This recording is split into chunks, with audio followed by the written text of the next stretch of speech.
Good morning once again. I am here to आज आपको हम बताएंगे सोशल साइंस से संबंधित कुछ महत्वपूर्ण आंदोलन जो बच्चे हिंदी मीडियम से पढ़ उनके लिए भी है और जो अंग्रेजी मीडियम से पढ़ के लिए भी। शुरू करते हैं सबसे पहले चंपारण आंदोलन। बात तब की है जब बिहार के चंपारण में नेपाल के सटे हुए है जमींदारी प्रथा थी, अंग्रेजी सरकार थी, तीन कठिया प्रणाली लागू थी, यानी कि जितनी भूमि होती थी उसके 15% भूमि पर किसानों को नील की खेती कर और नील की खेती वो अपने बाजार में नहीं ले जा सकते थे, वो अपने फसल को ठेकेदारों को देते। बात 1916 की है। गांधी जी अफ्रीका से वापस आ चुके थे और भारतीय राजनीति में सक्रिय हो चुके। गांधी जी की बैठकों का दौर चालू था। ठीक उसी समय चंपारण से राजकुमार शुक्ल नाम का गरीब किसान जो किसानों के हक के लिए लड़ रहा होता है, गांधी जी के पास पहुंचता है, क्योंकि शायद किसी ने कहा था कि गांधी जी है कुछ। फिर वो गांधी जी के पास जाता है नौजवान, और गांधी जी कहते हैं कि कई सभाओं में मेरी बैठक है, तो अभी मैं लगभग खाली नहीं हूँ, समय मिलेगा तो। राजकुमार शुक्ल भी डिसाइड करके आ गया था कि वो जाएगा तो गांधी जी के साथ।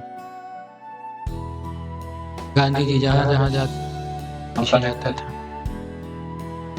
फिर एक दिन वह बहुत निराश होकर बैठा था। गांधी जी ने कहा कि चलो मुझे कलकत्ता जाना है, कलकत्ता से वहां मुझे आना मिलना और हम ट्रेन से चले। राजकुमार शुक्ल अपॉइंटेड समय पर वहां पहुंचे और गांधी जी को लेकर के वह चल पड़ा। पहले आंदोलन चंपारण आंदोलन, यह वो आंदोलन था जिसने गांधी जी को एक नई पहचान दी। गांधी जी भारतीय राजनीति के ध्रुव तारे के रूप में चमकने लगे। लेकिन ये इतना आसान भी नहीं था, विशेष तौर पर गांधी जी के। जैसा कि आप जानते हैं कि गांधी जी ने इंग्लैंड में पढ़ाई की थी, अफ्रीका में भी वकालत की थी, तो वह सबसे पहले वहां प्रोफेसर जेबी कृपलानी से भी मिले, और उसके पहले वो डॉक्टर राजेंद्र प्रसाद के वहां, शायद डॉक्टर राजेंद्र प्रसाद घर नहीं थे, तो उनको जमीन पर बैठाया गया। क्यों? उस समय वहां जो जिला अधिकारी था उसने किसानों को इतना डरा दिया था कि यदि तुम कंपनी सरकार के विरुद्ध कुछ भी करोगे तो तुम्हारे ऊपर किया जाएगा। इससे डरे सामे किसान कुछ किसी का नाम नहीं लेते। गांधी जी राजेंद्र प्रसाद के वहां गए तो उनको जमीन पर। और एक घटना और उसमें पढ़ाया गया है, इंडिगो लेसन में लिखा गया है कि he was allowed to sit on the ground but he was not allowed to take water out of a well because the servant thought that the whole resource of water will be dead. So he was not allowed. उस समय था ये। फिर गांधी ने राजेंद्र बाबू को साथ में लिया और वहां की घटना की जानकारी ली। सवाल ये था कि वहां तीन कठिया प्रणाली थी। किसानों को अपने भूमि के 15% पर नील की खेती करनी थी और नील की खेती में जितना उत्पन्न होता था वह उसको किराए के रूप में दे देना। व्यवस्था ऐसी, कोई किसान आगे नहीं। बेगार भी चलता था उस समय, जमींदारों के खेत में काम करते थे किसान। तो 1916 में जब चंपारण आंदोलन शुरू हुआ तो डर के मारे कोई जा नहीं रहा था पहले। फिर लोगों को लगा कि मतलब अब गांधी जी एक पावरफुल व्यक्ति हैं, वो पढ़े लिखे व्यक्ति हैं, गंवार तो है नहीं वो।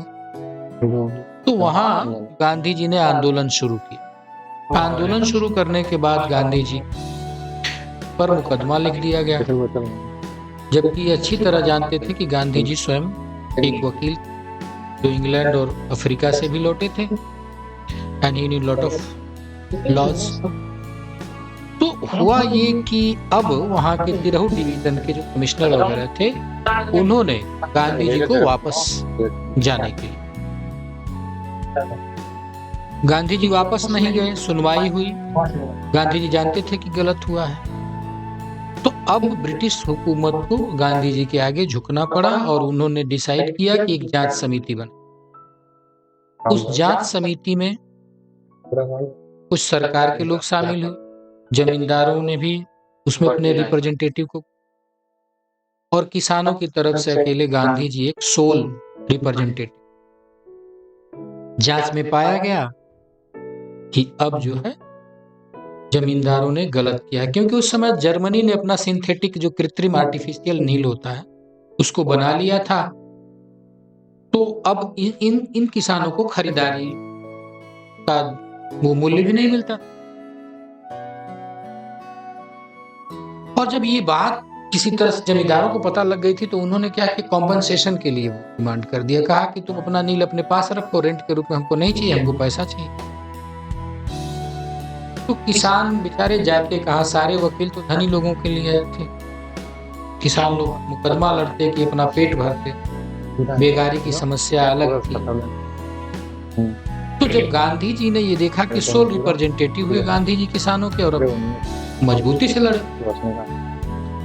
उसके बाद जांच समिति ने पाया कि किसानों के साथ गलत हुआ है, और अब जांच समिति ने जमींदारों को फोर्स किया, दबाव दिया कि आप जो इनका पैसा जो भी लिए हैं कंपनसेशन में, इनकी जमीन जो है उसको वापस करो।